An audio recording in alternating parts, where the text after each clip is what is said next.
श्री दुर्गा सप्तशती 5वां अध्याय प्रारंभ। देवताओं द्वारा देवी की स्तुति। महर्षि मेधा बोले, पूर्व काल में शुंभ निशुंभ नामक असुरों ने अपने बल के मध्य से इंद्र का त्रिलोकी का राज्य और यज्ञों के और वह दोनों इसी प्रकार सूर्य चंद्रमा धर्मराज और वरुण के अधिकार का उपयोग करने लगे। वायु और अग्नि का कार्य भी वही करने लगे। इसके पश्चात उन्होंने जिन देवताओं का राज था उनको अपने अपने राज स्थान से निकाल दिया। इस तरह से अधिकार छीनने तथा व्यक्तियों द्वारा निकाले गए अपराध का स्मरण करने लगे कि देवी ने हमको दिया था कि मैं तुम्हारी संपूर्ण विपत्तियों से रक्षा करूंगी। विचार कर रहा हूँ परिकर और विष्णु की स्तुति करने लगे। देवताओं ने कहा, इस देवी को नमस्कार है, शिव आपको नमस्कार है, प्रकृति और बत्रा को नमस्कार है। हम लोग रोत्रा नृत्य और गौरी को नमस्कार करते हैं, जो कई चक्र रूपणी और सुख रूपा देवी को नमस्कार है। चरणों का कल्याण करने वाली वृद्धि और सिद्धि रूपा देवी को हम बार बार नमस्कार करते हैं। और मैट्रिड के राजाओं की लक्ष्मी तथा शर्वानी को नमस्कार है। दुर्गा को दुर्ग स्थित को पार करने वाली दुर्गा पारा को तारा सर्व कारण इच्छा थी कृष्णा और मृत्यु को सदैव नमस्कार है। अत्यंत सौम्य तथा अत्यंत रौद्र रूप को हम नमस्कार करते हैं, उन्हें हम बारंबार प्रणाम करते हैं। जगत की आधारभूत प्रति देवी को हम बार बार नमस्कार करते हैं। जिस देवी को प्राणी मात्र विष्णु माया कहते हैं उसको नमस्कार करते हैं, उनको नमस्कार करते हैं, उनको नमस्कार करते हैं। जो देवी संपूर्ण प्राणियों में चेतना कहलाती है उनको नमस्कार करते हैं, नमन करते हैं, उनको नमस्कार करते हैं, उनको नमन करते हैं, नमस्कार करते हैं। जो देवी संपूर्ण प्राणियों में बुद्धि रूप से स्थित है उनको नमस्कार करते हैं, उनको नमस्कार करते हैं, उनको नमस्कार करते हैं। जो देवी संपूर्ण प्राणियों में निश्चित रूप से विराजमान है उनको नमस्कार करते हैं, उनको नमस्कार करते हैं, उनको नमस्कार करते हैं। जो देवी संपूर्ण प्राणियों में शुद्ध रूप से विराजमान उनको नमस्कार करते हैं, उनको नमस्कार करते हैं, नमस्कार करते हैं। प्राणियों में छाया रूप से स्थित है उनको नमस्कार करते हैं, उनको नमस्कार करते हैं, उनको नमस्कार। देवी सब प्राणियों में शक्ति रूप से स्थित है उनको नमस्कार, उनको नमस्कार, उनको नमस्कार, उनको नमस्कार। जो देवी संपूर्ण प्राणियों में तृष्णा रूप से स्थित है उनको नमस्कार, उनको नमस्कार, उनको नमस्कार है। जो देवी सब प्राणियों में शांति रूप से स्थित है उनको नमस्कार, उनको नमस्कार, उनको नमस्कार है। सब प्राणियों में जाति रूप से स्थित है उनको नमस्कार, उनको नमस्कार, उनको नमस्कार, उनको नमस्कार। जो देवी सब प्राणियों में लंच रूप से और लज्जा रूप से उसको नमस्कार, उसको नमस्कार, उनको नमस्कार है।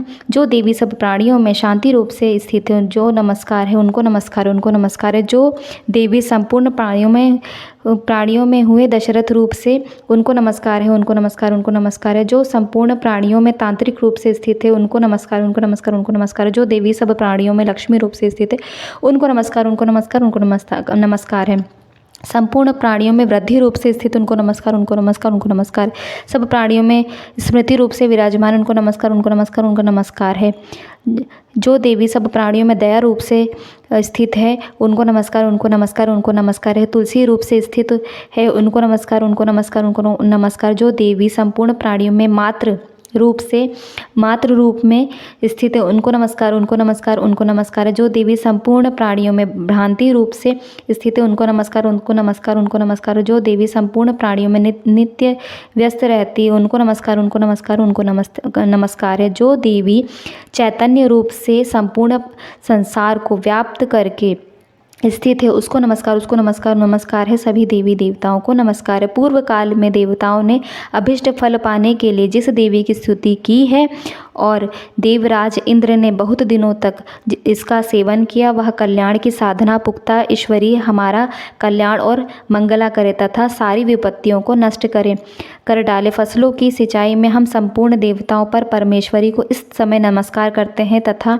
जो भक्ति पूर्वक श्रवण की जाने पर तुरंत हिसाब विपत्तियों को नष्ट कर देती है, वह जगदम्बा इस समय ही भी हमारा मंगल करके हमारी समस्त विपत्तियों को दूर करे हैं। महर्षि मेधा ने कहा, हे राजन, इस प्रकार जब भी परिस्थिति कर रहे थे तब उसी समय पार्वती देवी गंगा ने स्नान करने के लिए आई। तब उनके शरीर से प्रकट होकर शिवा देवी बोली, व्यक्ति द्वारा स्वर्ग से निकाले हुए निशुंभ से हारे व्यास दैत्य मेहनत कर रहे हैं। पार्वती के शरीर से अंबिका निकली थी, इसलिए उसको संपूर्ण लोकों में कौशिक कहते हैं। कौशिक के प्रकट होने से पश्चात देवी पार्वती के शरीर का रंग काला हो गया और हिमालय पर रहने वाली कालिका देवी के नाम से प्रसिद्ध हुई। पिरशम और शुंभ और निशुंभ के दूध चंड मुंड वहाँ आए और उन्होंने परम मनोहर रूप वाली अंबिका देवी को देखा। फिर भिक्षु के पास जाकर बोले, महाराज, और वो बोले कि निशुंभ कहाँ है। निशुंभ से बोले, एक अत्यंत सुंदर स्त्री हिमालय को प्रकाशित कर रही है, वैसा रंग रूप आज तक मैंने किसी का नहीं देखा।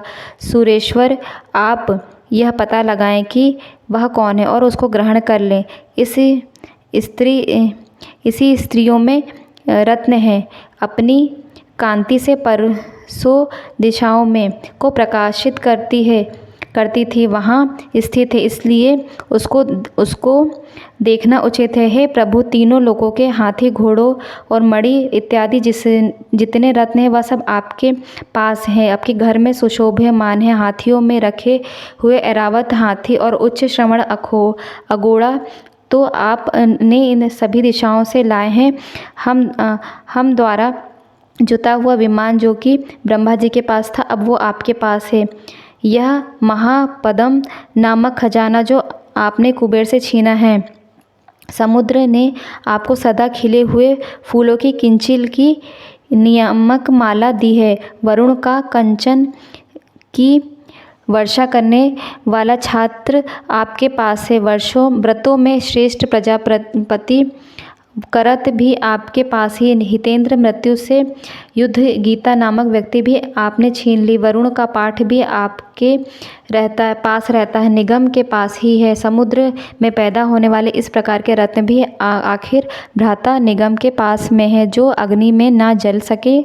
ऐसे तो वस्त्र भी अग्नि देव ने आपको ही हे दैत्यराज इस प्रकार सारी रत्न रुपए वस्तुएं एवं संग्रह कर चुके हैं। फिर आप यह कल्याणमय स्त्रियों में रत्न रूप अनुपम स्त्री चाहे ग्रहण करते। महर्षि मेधा बोले। चंडमुंड का यह वचन सुनकर शोभन ने विचारा कि सुग्रीव को अपना दूत बनाकर देवी के पास भेजा जाए। सबसे पहले उसको सब कुछ समझा दिया गया कि वहाँ जाकर तुमको सब अच्छी तरह समझना, ऐसा उपाय करना कि जिससे वह प्रसन्न होकर तुम्हारे पास चली आए।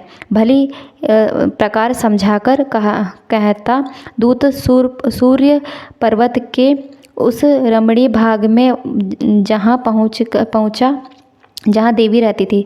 दूत ने उनसे कहा कि हे देवी शुंभ, इस समय तीनों लोगों का स्वामी मैं उसका दूत हूँ और यहाँ तुम्हारे पास आया हूँ। संपूर्ण देवताओं की आज्ञा एक स्वर से मानते हैं। अब जो कुछ उसने कहला भेजा है वह सुनो। उसने कहा है, इस समय संपूर्ण चित्र तेरे वश में है और संपूर्ण यज्ञों के भाग को पृथक पृथक मैं ही लेता हूँ और तीनों लोकों में जितने श्रेष्ठ रत्न हैं वह सब मेरे पास है। देवराज इंद्र का वाहन शैरावत मेरे पास है, जो मैंने उनसे छीन लिया है।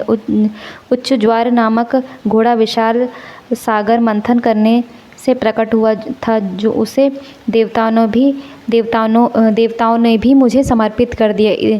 सुंदरी, इनके अतिरिक्त और जो भी रत्न आभूषण पदार्थ देवताओं के पास स्थित है वह सब मेरे पास है। मैं तुम्हें संसार की स्त्रियों में रत्न मानता हूँ, क्योंकि रत्नों का उपभोग करने वाला एकमात्र मैं ही हूँ। चंचल, कटाक्ष और सुंदरी, अब यह मैं पर छोटा हूँ कि तू मेरे या मेरे भाई महापराक्रमी निगम की सेवा में आ जाए। यदि तो मुझे बढ़ेगी तो मुझे अतुल महान ऐश्वर्य की प्राप्ति होगी। अतः तुम अपनी बुद्धि से ये विचार कर मेरे पास चली आओ। महर्षि मेधा ने कहा। दूत के ऐसा कहने पर संपूर्ण जगत का कल्याण करने वाली माँ भगवती मन ही मन मुस्कुराई। इस प्रकार कहने लगी, दूत तो जो कुछ कह रहा है सत्य और उसमें किंचित मात्र भी झूठ नहीं। इस समय तीनों लोगों का स्वामी है और निशुंभ की भी उसी की तरह पराक्रमी है, किंतु उसके संबंध में जो प्रतिज्ञा कर चुकी हूँ मैं उसे कैसे झुठला सकती हूँ। अतः मैंने जो प्रतिज्ञा की उसमें उसे सुन, जो मुझे और मेरे अभिमान को दंडित करेगा। और मेरे ही समान होगा, मेरा स्वामी होगा। इसलिए उस समय महापराक्रमी यहाँ आए और नित्य कर्म से विवाह कर ले। इसमें भला देर की क्या बात है? देवी, तुम अभिमान से भरी हुई हो। मेरे सामने तो मैं ऐसी बात सुन रहा हूँ, लेकिन इस त्रिलोकी में यानी इस त्रिलोक में मुझे तो ऐसा कोई नहीं दिखा जो शुंभ निशुंभ के सामने खड़ा हो सके। देवी, अन्य देवताओं में कोई भी शुंभ और निशुंभ के सामने वृद्धि में ठहर नहीं सकता। फिर तुम जैसी स्त्री उसके सामने और ढेर सकती हो। जिन लोगों के सामने आदित्य नहीं हो तो फिर तो अकेली स्त्री उनके सामने कैसे आप ठहर सकती हो? अतः तुम मेरा कहना मान और उसके पास चली जाओ, नहीं तो जब वह तुम्हारे केश पकड़कर घसीटते हुए ले जाएंगे, उधर तुम्हारा गौरव नष्ट नहीं हो जाएगा। इसलिए मेरी बात मान लो। देवी ने कहा, कुछ हमने कहा है, ठीक है।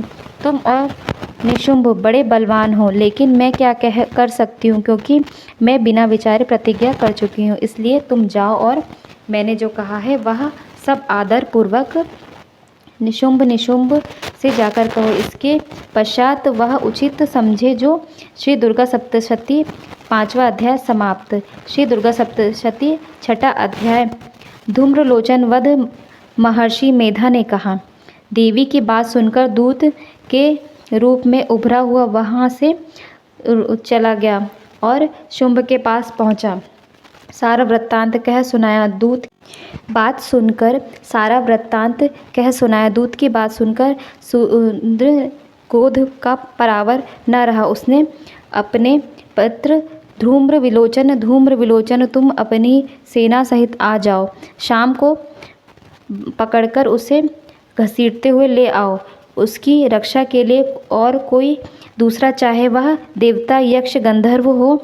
तुम सुषमा ने कहा। इस प्रकार देने पर धूम्रलोचन 60,000 राक्षसों की सेना को लेकर वहां पहुंचा और ललकार कर कहने लगा, मारने के लिए आपके पास आ गया हूँ। तू प्रसन्न पूर्वक मेरे साथ चलेगी या मैं तेरे बाल पकड़कर घसीटते हुए लेकर चलूँ? तब देवी कहने लगी, सुरेंद्र का भेजा हुआ तेरे जैसा बलवान अगर बलपूर्वक मुझे ले जाएगा तो ऐसी दशा में मैं तुम्हारा क्या कर सकती हूँ? हंसी मेधा ने कहा। ऐसा कहते ही धूम्रलोचन उसकी ओर लपका। देवी ने उसको अपनी हुंकार से ही भस्म कर डाला। यह देखकर असुरों की सेना क्रोधित होकर देवी की ओर बढ़ी, लेकिन देवी अंबिका ने उन पर तीखे बाणों, शक्तियों और परसों की वर्षा आरंभ कर दी। इतने में देवी का आवाहन भी अपने ग्रीवा के बालों को पटकता हुआ बड़ा भारी शब्द कहता हुआ वहां आ गया और टूट पड़ा। कई असुर अपने पंजों से, कई अपनी जड़ों से और कई को धरती पर पटककर उसने बाणों से घायल कर के मार डाला। कई फर्शों से और नखों से पेट फाड़ डाले और कई के थप्पड़ मारकर सिर धड़ से अलग कर दिए। असुरों की भुजाओं और सिर फोड़ डाले। गर्दन के बालों को हिलाते हुए कई पशुओं को और पकड़कर के उसके पेट फाड़कर उनका रक्त पी डाला। इस प्रकार देवी उस महाबलवान सिंह ने क्षण भर में ही देव सेना को के साथ मिलकर उस पर असुरों का संहार किया। 6ठा अध्याय समाप्त। श्री दुर्गा सप्तशती 7वां अध्याय प्रारंभ। चंड मुंड का वध। महर्षि मेधा ने कहा, दैत्यराज की आज्ञा पाकर चंड और मुंड चतुरंगी सेना को लेकर अपने हथियार उठाए और देवी से लड़ने के लिए चल दिए। हिमालय पर्वत पहुंचकर उन्होंने मुस्कुराती हुई 2 शेर पर सवार थी उन्हें देखा। चक्र उनको पकड़ने के लिए तलवारें लेकर और उनकी ओर बढ़े। तब अंबिका को उन पर क्रोध आया और मारे क्रोध के उनका मुख काला पड़ गया। उनकी भी लुटिया चली गई और उनके ललाट में अत्यंत भयंकर और अत्यंत विस्तृत मुख वाली लाखों वाली काली प्रकट हुई, जो अपने हाथों में तलवार और 5 लिए हुए थी। वह विचित्र खड्गा धारण किए व्यक्ति और तथा चित्त एक क्षण साड़ी और नरमुंडों की माला को पहन रखी थी। उसका मुख सूखा हुआ था और शरीर की हड्डियों का ढांचा था, जो भयंकर शब्द से हुंकार से चारों दिशाओं को पूर्ण कर रही थी। सेना पर टूट पड़ी और दैत्यों का भक्षण करने लगी। वह शिव रक्षण को अंकुशधारी महावतों हाथियों पर सवार युद्धों और घंटा सहित हाथियों को एक हाथ से पकड़कर अपने मुख में डाल रही थी। इसी प्रकार वह घोड़ों, रथों, सारथियों और रथों में बैठे हुए अनेक सैनिकों को मुख में डालकर भयानक रूप से चला रही थी। इसी के पकड़कर किसी के गर्दन, किसी के पैर को दबोचकर किसी व्यक्ति की छाती मसलकर मार रही थी। वह पिछड़े हुए बड़े बड़े अस्त्रों शस्त्रों को मुंह में पकड़कर क्रोध में भरकर उन को दांत में पीस रही थी। उसने कई बड़े बड़े असुर भक्षण कर डाले, कितनों को रौंद डाला और कितनों को मार डाला, कितनों को अपनी तलवार से काट डाला, कितनों को समाप्त कर दिया। इसी प्रकार से देवी ने भक्षण कर लिया, संपूर्ण दायित्व सेना को नष्ट कर डाला। यह देखकर महापराक्रमी घंटाली देवी की ओर लपका और उन ढूंढ ने अपने अखरवाड़ों की वर्षा की देवी पर प्रारंभ कर दी। अपने हजारों छात्र उन पर छोड़े। उस समय वह चमक व्यवहार और चंद्रा देवी के मुख में प्रविष्ट हुए वह प्रकार देख रहे थे, जैसे मानो वह से सूर्य मेघों की घटाओं में प्रविष्ट हो रहे हो। इसके बाद भयंकर शब्दों वाली काली ने हथियारों में भरकर पट्टा और उनका अहम प्रमुख देखा तो नहीं जाता था, जिसके मुख्य अध्यापकों की पंक्तियां चमक रही थी।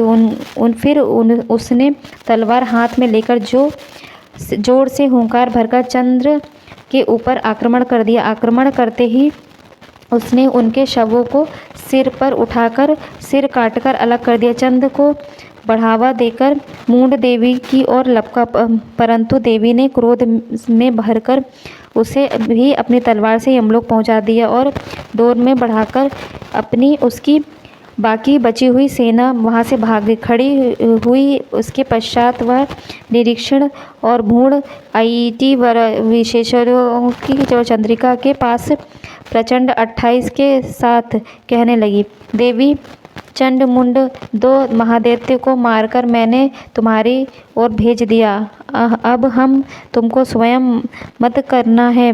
महर्षि मेधा ने कहा, वहाँ लाए हुए और के सिर देखकर कल्याणिक ताली से मधुरवाणी से में कहा, हे देवी, तुम क्योंकि के पास आई हो, अतः संसार चामुंडा के नाम से तुम्हारी पूजा अर्चना करेंगे। 7वां अध्याय समाप्त। बोलो जय माता की।